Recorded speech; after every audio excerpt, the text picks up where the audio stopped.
저도 아버지고 여기 아버지들도 많이 앉아 계시고 어머니들도 많이 앉아 계십니다만 세상 모든 아버지들은 자식이 아버지께 감사할 줄 아는 마음, 그것 하나면 됩니다.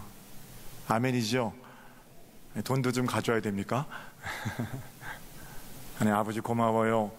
그 한마디 들으면 화약을 들고서라도 불에 들어갈 수 있는 게 아버지들의 마음이죠. 우리 하나님 아버지도 그런 마음이거든요.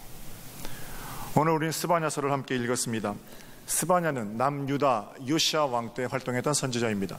요시야 왕이 누구냐면 잠시 소개를 드리면 히스기야와 더불어 남유다에서 좋은 왕 두 명을 꼽으라면 요시야와 히스기야입니다. 히스기야는 요시야의 증조 할아버지입니다. 종교개혁을 일으켰는데 다윗, 솔로몬의 비견되는 위대한 왕이 히스기야거든요. 히스기야는 성전에 들어와 있는 이방신들의 산당들을 다 없앴습니다. 그이가 요시야의 증조 할아버지예요.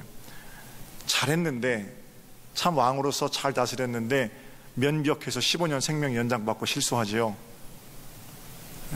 그 나머지 15년 더 살게 하시는 기간 동안에 잘못해요. 그래서 자식 교육 잘못 짓고 그 자식이 므낫세라는 왕인데, 므낫세는 성경에 이스라엘에서 그보다 더 악한 왕이 없다. 그러니까 히스기야는 가장 위대한 선왕이라면 그 선왕의 아들이 그 아버지의 그 자식이 아니라 아주 못된 왕이 태어났다는. 므낫세가 다스리는 동안 하나님 정말 마음 아파하십니다. 그리고 므낫세의 포악한 통치가 끝나고 그의 아들인 아몬이 잠시 동안 나라를 다스렸고, 그리고 나서 아몬이 폐위되고 8살의 약관인 요시야가 아기 때 왕위에 등극하게 됩니다. 8세부터 10여 년을 잘 준비했던 요시야는 그의 증조 할아버지인 히스기야를 따라서 예루살렘 가운데에 있는 산당들을 몰아내는 종교개혁을 열게 되는데, 그게 요시야의 종교개혁입니다. 예루살렘을 깨끗이 했을 뿐만 아니라 남유다, 북이스라엘의 수도인 사마리아까지 요시야는 그의 개혁운동을 벌였고, 요시야가 다스리는 동안 하나님께서는 매우 흐뭇해 하셨습니다. 그 요시야 왕이 통치할 때 선포하던 선지자가 스바냐입니다. 왕은 그렇게 개혁, 갱신, 좋은 운동들을 해나가고 있었는데, 반면에 이스라엘 백성들은 아직까지 므낫세와 아몬의 통치 가운데 있던 이방신들과 결탁하는 습관을 내려놓지 못하고 있었습니다. 개혁이 그만큼 박차를 가면서 진행될 수 있었다는 것은 그만큼 부패한 곳이 많았다는 거예요. 요시야 왕의 굉장히 알차고 밀도 있는 개혁 정책과는 별개로 이스라엘 백성들 자체는 갱신되어야 할 많은 부분들을 안고 있는 문제가 많은 백성들이죠. 그래서 스바냐 선지자는 1장과 2장에 이렇게 말합니다. 이방 나라들의 형통을 부러워하지 말아라. 지금 당장 우리는 죽는 것 같지만 이방 나라들 다 망한다는 거예요. 그리고 3장에 들어와서는 그러면 너 이스라엘 백성들은 어떠냐? 선택받았다고 자부하고 자위하는 너희들도 회개하고 돌이키지 아니하면 저 이방 나라들이 멸망하는 것처럼 멸망하게 될 거다. 이게 스바냐사가 이야기하고 있는, 스바냐가 눈물 흘리며 선포하고 있는 내용입니다.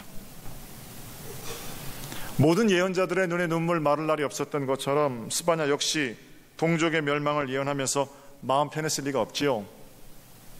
왜 그렇습니까? 그 사람들은 가족이고 이웃이고 옆집 사람이고 뭐 아버지 친구의 아들이고 이렇게 다 얽혀있는 사람들이거든요. 그런 사람들에게 누가 다른 사람이 나타나서 몽둥이질을 하면 좀 좋은데, 내가 어제까지만 해도 같이 밥 먹고 어제까지만 해도 같이 뭐 골프하고 어제까지만 해도 같이 같이 뭐 이렇게 했던 사람들인데 그 사람들한테 잘못했으니까 돌아와라, 그럼 망한다, 이 말하기가 쉽습니까? 그냥 모르는 체 하고 있는 게 낫지요. 그런데 선지자는 그 말을 해야 한단 말입니다. 그렇게 살면 죽는다라고 말해 주어야 선지자거든요. 맡기신 말씀이 있으니까. 스바냐 선지자가 백성들에게 말하는 겁니다. 이방 나라들 멸망시키는 것은 당연한데 돌이키지 아니하면 우리도 망할 거다. 여호와께 돌아가자. 근데 보세요. 그렇게 말하는 스바냐 선지자, 하나님 말씀을 대언하는 건데 하나님의 본심은 어디 있습니까? 망한다에다 방점을 찍으면 안 돼요.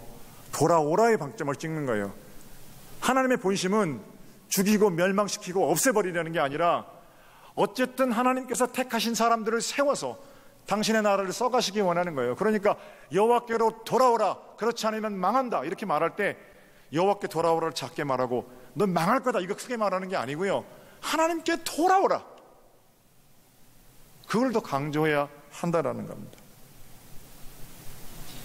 이방인들과 비교해서 우리 선택받은 우리들이, 하나님의 자녀들이 그저 행위로는 더 나올 것 없지만 그 행위대로 죽음을 당해도 마땅합니다만 하나님께서 기회를 주신다는 겁니다. 하나님의 자녀인 저와 여러분들은 돌아오기만 하면 살 길을 주시겠다, 이것이 하나님의 약속입니다.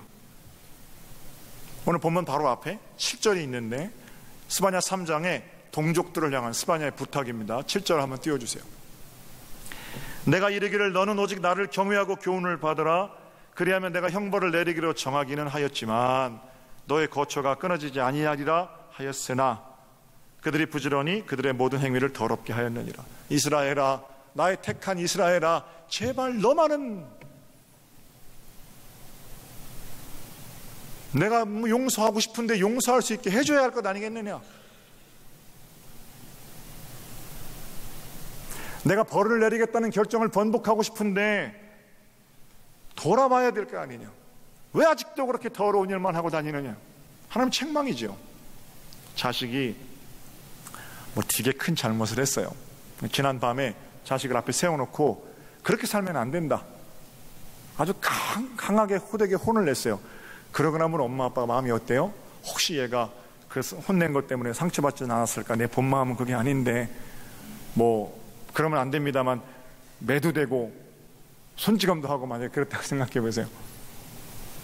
그럼 얼마나 마음이 아파요. 저녁에 몰래 자는데 들어가서 부르튼 종아리 안티프나라도 발라주고 싶은 게 아버지 마음이고, 그리고 아침에 일어나서 어제 참 호되게 내가 틀린 말 한 건 아니지만 혼냈으니까 미안하잖아요. 그래서 오늘 새롭게 한번 살아보자. 그래서 장조림이라도 하나 갖다 놓고 하얀 쌀밥에 아들과 함께 식사하고 싶은 게 아버지 마음인데, 그래서 미안한 마음에 차 아침 준비해놓고 일찍 깨우라고 갔더니 이놈이 벌써 집을 나갔어요. 또 그 나쁜 짓 하려고. 아버지 마음이 어때요? 새벽부터 다니면서 범죄를 저지르는데 돌아오기를 바라. 혼을 내도 안 되고 달래도 안 되고.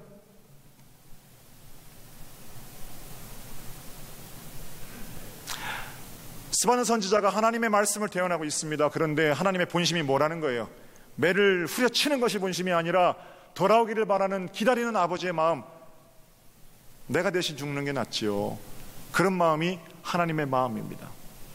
그런가 하면 3장까지 그런 일이 이어지다가 오늘 본문인 14절부터는 어조가 확 바뀝니다. 갑자기 스바냐가 뭐라고 그러냐면 즐거워하라 그래요. 돌아오지 않으면 죽는다, 택한 백성일지라도 죽을 거다, 이렇게 말하다가 갑자기 즐거워하라. 그래서 스바냐서의 주제가 여호와의 날입니다. 어떤 날인데요? 거짓에게 심장을 내어주지 않은 자들, 거짓에게 혀를 내어주지 않은 자, 남은 자들, 그날 하나님께서 여호와의 날에 복 주시겠다는 거예요. 그렇게 잘못을 저지르고 눈물을 흘리며 하나님께로 돌아오는 자들과 함께 회복의 춤을 추시겠다는 거예요. 그러니까 즐거워하라 이렇게 선포하는 거예요. 하나님의 본심은 뭐예요? 우리를 지옥으로 쳐넣으시는 게 아니라 우리와 함께 손잡고 춤추기를 원하시는 거예요. 아버지 마음이에요. 14절 보세요. 14절. 시온에 따라 노래할지어다, 이스라엘아 기쁘게 부를지어다, 예루살렘 따라 전심으로 기뻐하며 즐거워할지어다. 여기부터만 읽으면 무조건 희희낙낙거리고 어느 장단에 맞춰 춤이든 춤을 추는 것이 좋다고 생각되어집니다만 그 전에 누가 있어요? 하나님의 눈물이 있어요. 15절에 보세요. 여호와가 형벌을 제거하였고 네 원수들을 쫓아냈고 이스라엘의 왕 여호와가 네 가운데 계시니 내가 다시는 화를 당할까 두려워하지 아니할 것이라. 언제 그렇다는 거예요? 그날에, 여호와의 날에 하나님께서 우리와 함께 춤추시기 원하는 약속의 말씀입니다. 16절에는 내 손을 늘어뜨리지 말아라. 어떤 환경이, 어떤 파도가 엄습해 올지라도 하나님께 시선을 고정하고 하나님과 함께 손을 들고 찬송하며 춤추는 것, 바로 그것이 우리 하나님의 마음임을 알게 하시는 거죠. 17절에 우리가 알고 있는 유명한 말씀이 있어요. 왜 그렇습니까? 너의 하나님 여호와가 너의 가운데 계시니 그는 구원을 베푸실 전능자이시라. 할렐루야. 전능하신 하나님께서 우리 가운데 계심을 믿으시기를 바랍니다. 그런데요, 성경이 거기서 딱 끝나면 17절 한 절에 다 들어가 있습니다만 딱 끝나면 우리는 그 전능하심에 숨막혀 죽을지도 몰라요. 다시 한번요. 하나님이 전능하시긴 한데, 전능하시다는 건 뭡니까? 못하시는 게 없다는 거잖아요. 하나님이 전능하시기는 한데 만약에 그 전능하신 하나님이 나를 사랑하지 않는다면, 또 나와 아무런 관계가 없다면, 하나님 전능하신 하나님 우리 가운데 계시다니까 그런데 so what? 그래서요, 이렇게 물을 수 있어요. 그 전능하신 하나님이 내게 은혜가 되는 것은 그 하나님이 내게 하나님 나를 사랑하시기 때문에. 전능하신 남편과 함께 사시는 아내들 계십니까? 전능하신 남편과 함께 사시는 아내들. 대부분의 남성들은 전능하신 아내와 함께 삽니다. 아멘이죠. 전능하신 부모와 함께, 전능하신 자녀와 함께, 꼭 전능이 아니더라도 컴퓨터같이 오차 없는 그런 남편 아내 괜찮습니까? 숨막혀 죽는 거예요. 가족은 똑똑함, 세련됨, 전능함, 능력 이걸로 사는 게 아니고 부족하고 허물이 많지만 덮어주고 사랑하며 서로 하나 될 수 있기 때문에 그게 가족인 거죠. 아무리 자식이 서울대 아니라 하버드를 1등으로 가면 뭐해요? 맨날 사사건건 부모의 잘못을 지적질의는 하는데 그게 자식입니까?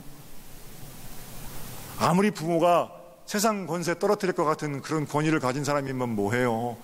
매일 자녀에 대해서 있는 대로 없는 대로 지적질하고 다니는데 그게 어떻게 부모 그 안에서 평강을 누릴 수 있겠어요? 남편도 마찬가지고 아내도 마찬가지죠. 내 허물 덮어주니까 내 아내고, 내 잘못 이해해주고 안아주니까 내 남편이죠. 하나님이 전능하시긴 한데, 그래서 우리 가운데 계시긴 한데 우리의 잘못에 대해서 감찰하시면서 매일같이 말씀만 하시면 그 하나님 어떻게 깝깝해서 같이 살아요? 그런데 전능하신 하나님께서 뭐라고 말씀하세요? 화면을 보세요. 너의 하나님 여호와께서 너희 가운데 계시니 그는 구원을 베푸실 전능자이시라. 거기서 끝난 게 아니라요, 그분이 어떤 분이시래요? 그가 너로 말미암아 기쁨을 이기지 못하신다 그래요. 여러분, 문장과 문장이, 두 문장이 벌써 모순이에요. 전능하시다는 건 못하시는 게 없는 게 전능하잖아요. 근데 못하시는 게 없으신 그 전능하신 하나님께서 바로 그 다음 문장에 못하시는 게 있으시대요. 뭘 못하신대요? 이기지 못하신대요. 누구를요? 기쁨을. 왜? 나 때문에. 나 때문에 기쁨을 이기지 못하신답니다. 사랑하시기 때문에 그런 거죠. 내가 뭐라고요?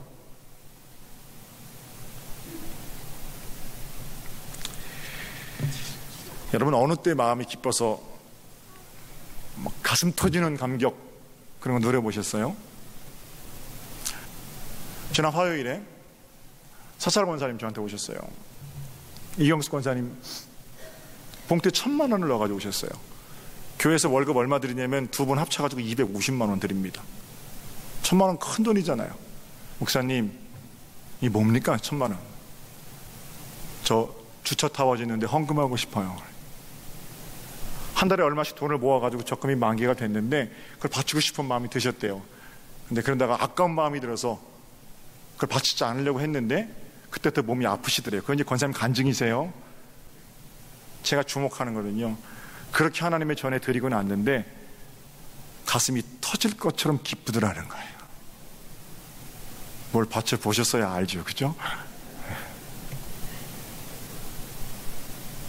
어제 최산모 장로님 입주 예배 끝나고 식사를, 아주 맛있는 고기를 사주셔가지고 부장로에 가서 고기 먹었어요. 조영구 장로님 저희 테이블에 앉으셨어요. 장로님 그동안 받았던 오해가 얼마나 많습니까? 우리 감독님과 함께. 얼마나 속이 안 좋으시겠어요. 저한테 그러세요. 목사님, 주차타워 4층 짓기로 한 거 3층 지었죠? 얼마 들어요? 제가 그 전에 3억 원이라고 말씀드렸거든요. 지금 계산해보니까 4억이 좀 넘게 들어요. 자님 그러세요. 목사님, 제가 한 층 3억 원 헌금으로 감당하기를 원해요. 그러세요.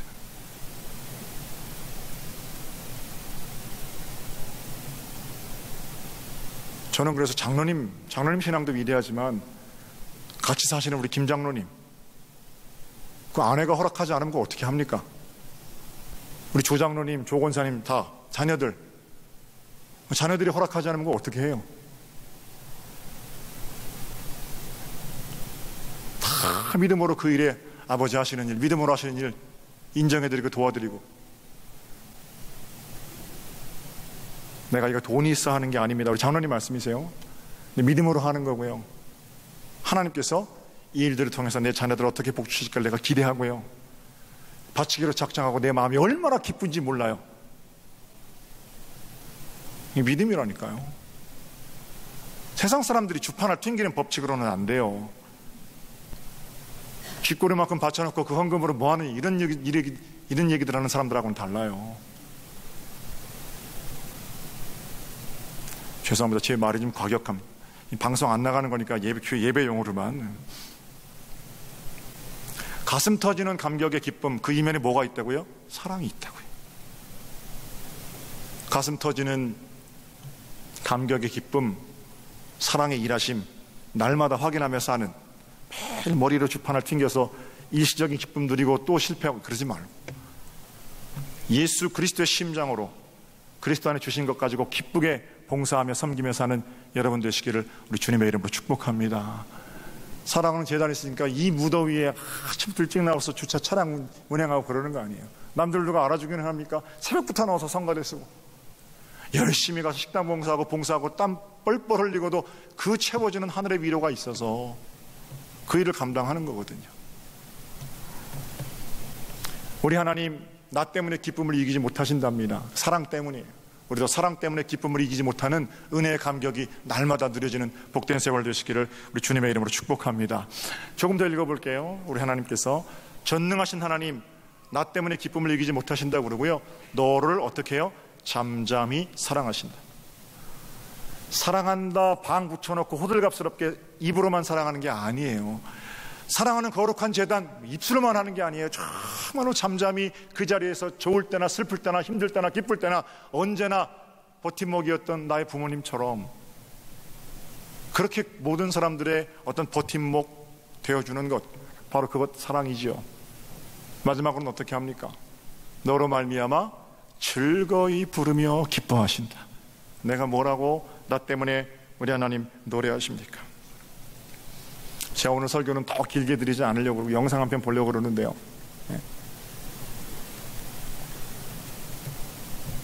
스바냐 선지자의 외침처럼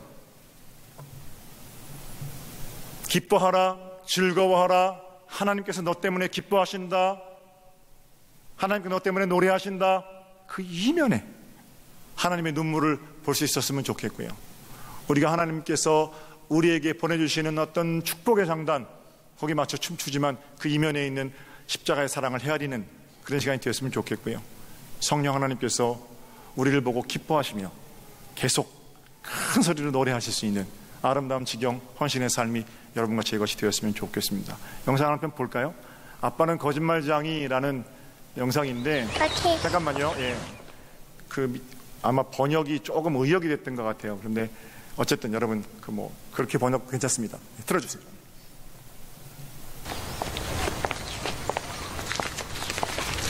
Daddy is the sweetest daddy in the world. Daddy is the most handsome, the smartest,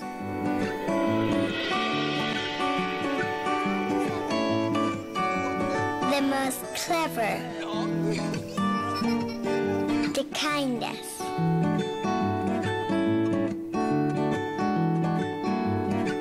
He is my Superman. Daddy wants me to do well at school. Daddy is just great, but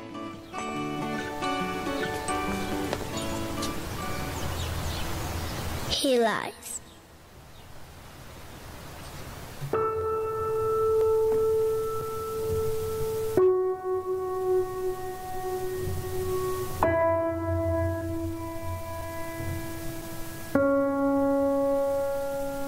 He lies about having a job.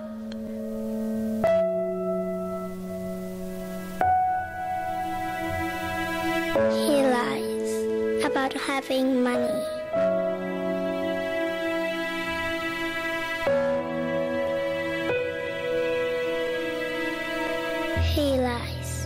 he is not tired.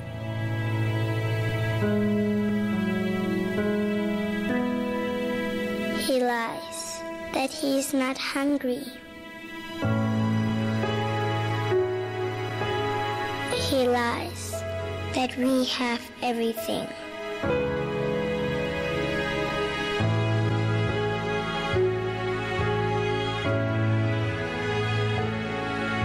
He lies about his happiness.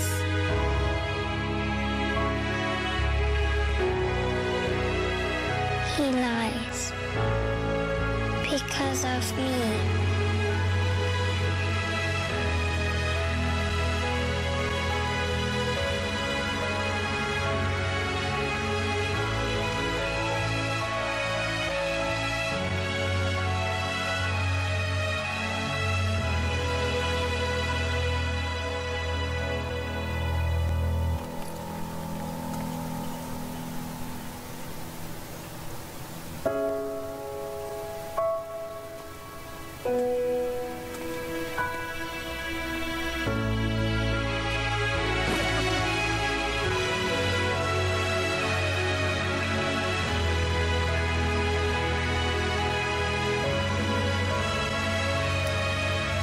됐습니다.